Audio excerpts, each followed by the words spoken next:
네, 발표 시작하기에 앞서 제가 이렇게 유튜브에 출연을 처음 해봅니다. 많이 긴장하고 있습니다. 보시는 모든 분들이 마음속으로 함께 기도해 주시면 그 기도의 힘으로 제가 준비한 내용을 잘 전달할 수 있지 않을까, 그런 부탁의 말씀을 드리면서 기조 강연 시작하도록 하겠습니다. 예, 저는 이번 합동 토론회 기조 강연을 맡게 된 청주교구 소속 김성우 이사학 신부입니다. 제가 기조 강연하게 된 까리타스 윤리 강령에 대하여 이 주제는 이미 2018년도부터 저희 주교회 사회복지위원회에서 1년에 2번씩 발행하고 있는 정기 간행물인 가톨릭 사회복지 내에서 끊임없이 기획 연재되었던 그러한 내용들이었습니다. 그래서 여러 저자분들께서 각 국가별 또는 국제 까리타스 윤리 강령을 비롯해서 이미 윤리 강령이나 또 유사한 성격의 이런 어떤 지침서를 발표한 해외 사례를 소개해 주셨고, 그리고 그러한 내용을 통해서 어떠한 내용들이 까리타스가 해야 되는, 까리타스가 지녀야 될 그런 방향성인지, 이러한 것들에 대해서 이미 소개했던 그러한 내용들을 다시 정리하는 차원으로 기조 강연을 준비했습니다. 여러모로 부족한 점이 많이 있겠지만 그래도 미리 배포해드린 자료집의 내용을 참고하시면서 편안하게 들어주시면 감사하겠습니다.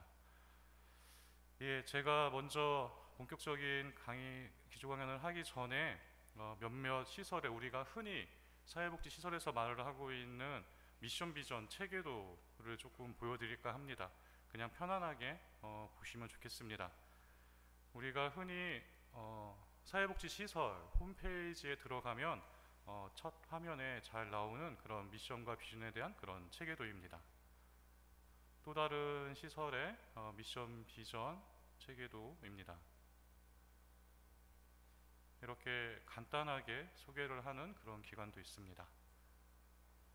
네, 마지막 기관의 미션 비전 체계도입니다.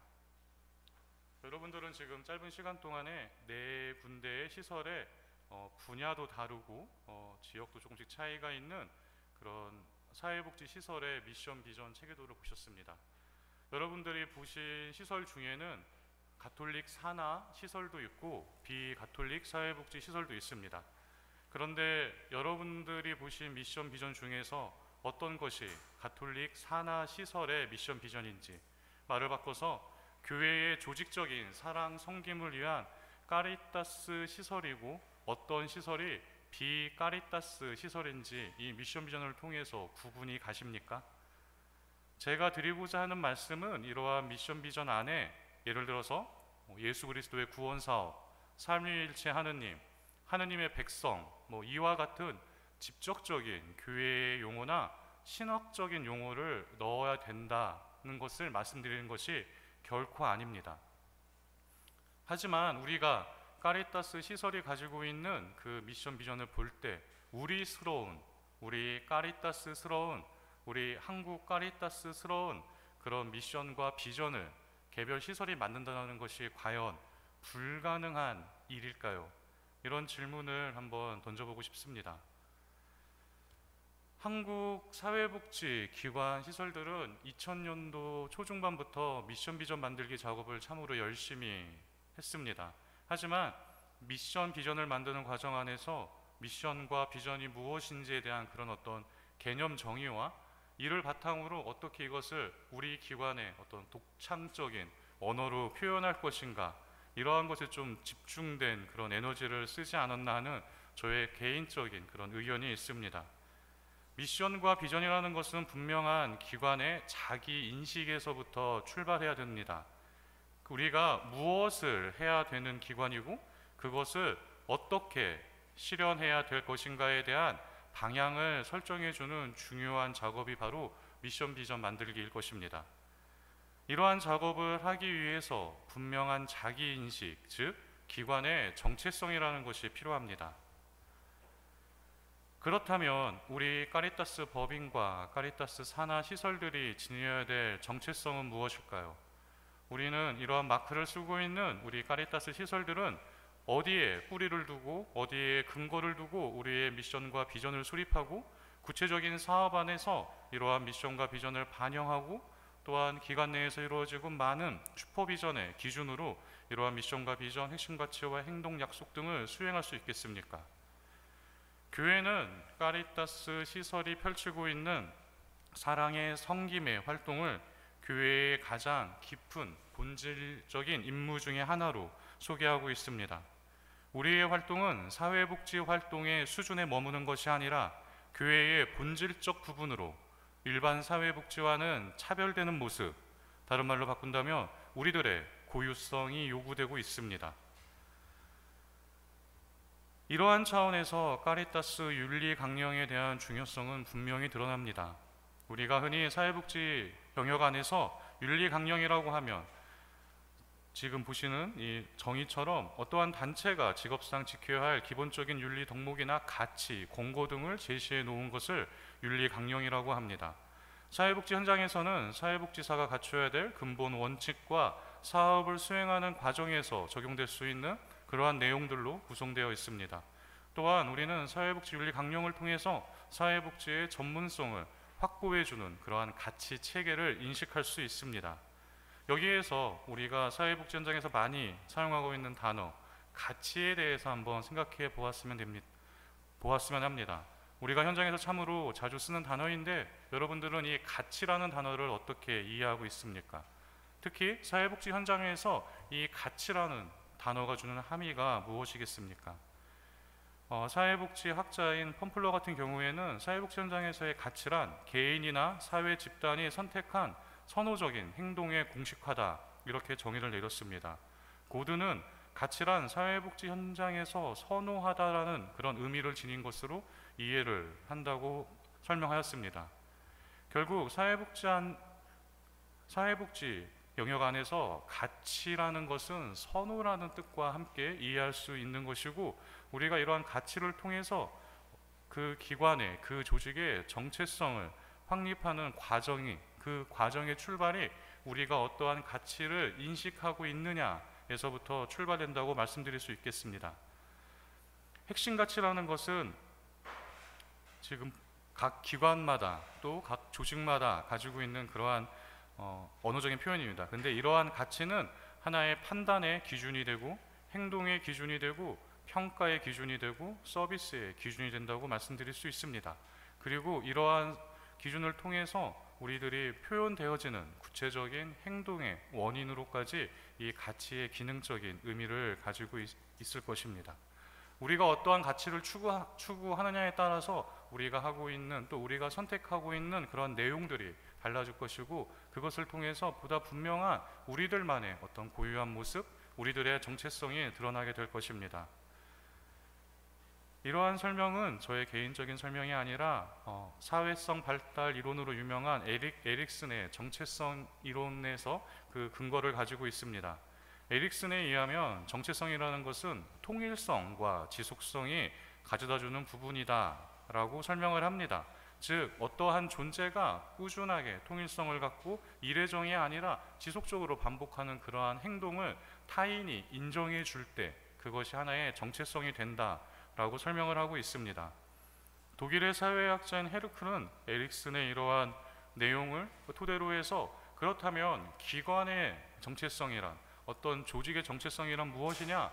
바로 그 기관이 무엇을 선택할 때, 무엇을 결정할 때 어떠한 사업을 결정하고 수행하냐는 그 모습 안에 꾸준하게 드러나고 있는 그런 어떤 지속적인 모습이 바로 그 기관의 정체성이 된다고 말을 하고 있습니다. 결국 행동의 기준, 판단의 기준, 평가와 서비스의 기준이 되는 핵심 가치를 통한 통일성과 지속성은 기관의 정체성 확립에 중요한 역할을 하게 됩니다. 결국 카리타스 윤리 강령 안에 담겨 있는 카리타스 종사자들의 가치 체계는 카리타스 현장에서의 기준이 되어주는 역할을 할 것이고, 이러한 가치 체계를 통해 우리의 정체성이 확립되어질 것입니다. 그렇다면 지금까지 소개되어진 가톨릭 사회복지라는 그 학술지를 통해서 이미 소개되어진 여러 나라의 카리타스 윤리 강령이 가지고 있는 특징적인 내용들은 무엇이 있는가? 먼저 신학적 토대 위에 활동하는 카리타스라는 내용이 분명히 드러나고 있습니다. 이미 앞에서 밝혔듯이 교회의 한 부분으로서 카리타스 기관, 시설들이 펼치고 있는 조직적인 사랑의 섬김의 활동은 일반 사회복지의 활동과는 본질적인 차별성을 지니고 있습니다. 이러한 차별성은 삼위일체의 신비 안에서 우리에게 선사된 구원 경륜을 토대로 하여 예수 그리스도를 통해 하느님 사랑과 이웃 사랑의 계명과 여러 비유 말씀들을 통해 더 구체적이고 명시적으로 이미 우리에게 주어졌습니다. 미국 카톨릭 체리티스 윤리 강령이나 독일 카리타스 협회의 공동 운영 이념 등에서 이러한 신학적인 토대가 보다 더 분명히 제시되고 있음을 우리는 앞선 그런 연구를 통해서 살펴볼 수 있었습니다. 두 번째로 카리타스 윤리 강령이 가지고 있는 특징은 인간의 존엄성을 추구하는 카리타스라는 말로 한번 표현해 보았습니다. 인간의 존엄성이라는 것은 카리타스와 그리고 일반 사회복지가 함께 지향하고 있는 핵심적인 내용입니다. 우리나라의 사회복지사 윤리 강령의 전문이나 미국 사회복지사 협회에서 제시하고 있는 사회복지 전문직의 기본 가치와 윤리 기준으로서 인간의 존엄성과 가치 존중의 원칙, 그리고 국제사회복지사 협회의 윤리 강령에서 한결같이 인간의 존엄성을 강조하고 있습니다. 신학의 토대 위에서 실천하는 카리타스는 이러한 인간의 존엄성을 보다 확장시켜주고 있습니다. 곧 하느님의 모습을 닮은 인간의 존엄성은 인간으로서의 단순한 평등을 넘어 상호 간의 존중을 말하고 있습니다.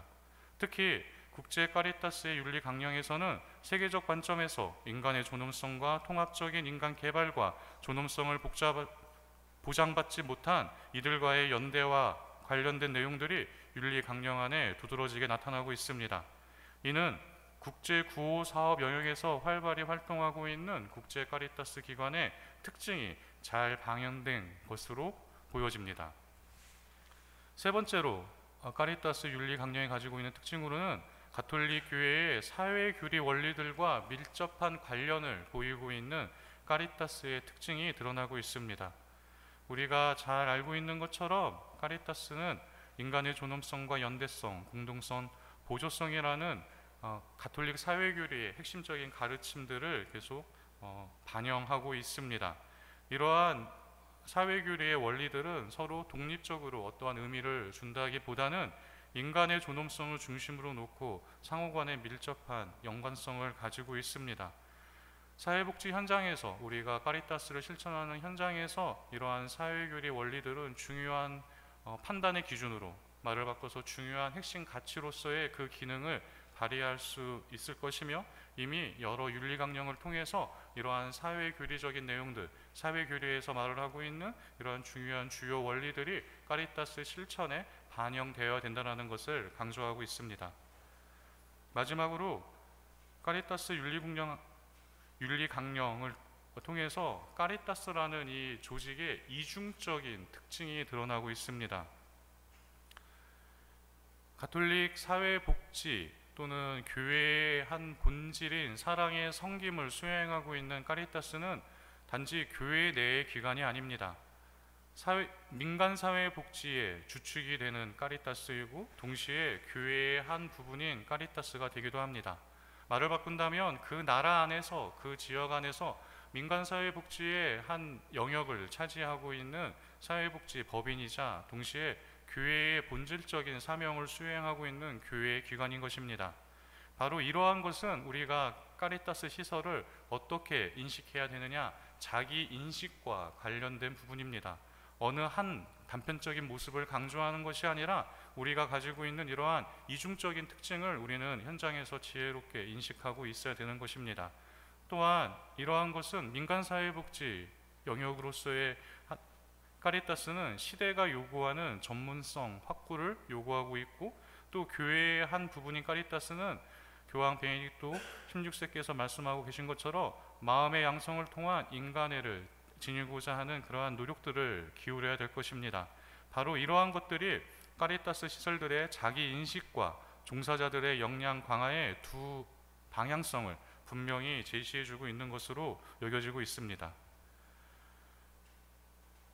간단히 이미 발표된 카리타스의 윤리 강령의 내용들을 정리해 보았고요. 이제 지금까지 살펴본 내용에서 조금 더 보완적인 측면은 무엇이 있을까 한번 간략하게 정리를 해 보았습니다.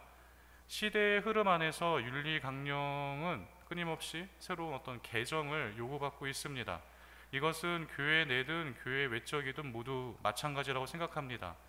특히 카리타스 윤리 강령, 만약에 우리가 지금 한국 카리타스 윤리 강령을 새롭게 만든다면 이미 회칙 하느님은 사랑이십니다를 필두로 최근 반포된 교회의 문헌들에서 새롭게 말씀하고 계시는, 아니면 더욱 강조하고 계신 내용들을 우리의 윤리 강령 안에 반영해야 될 것이라고 말씀드리고 싶습니다. 특히 회칙 하느님은 사랑이십니다에서 언급되어졌고, 또 최근에 발표된 프란시스코 교황님의 회칙 모든 형제들을 통해서 보다 자세히 소개되는 착한 사마리아인의 원칙의 내용들이 윤리 강령 안에 담겨져 보기를 소망해 봅니다.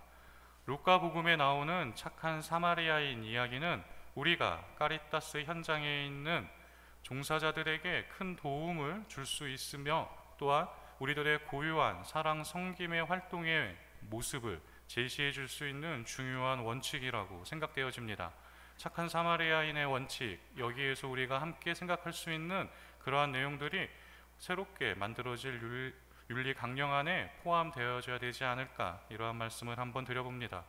또 한 가지로 보다 거시적인 차원의 카리타스 활동에 대한 이야기들이 포함되어야 되지 않을까, 이런 생각을 해봅니다.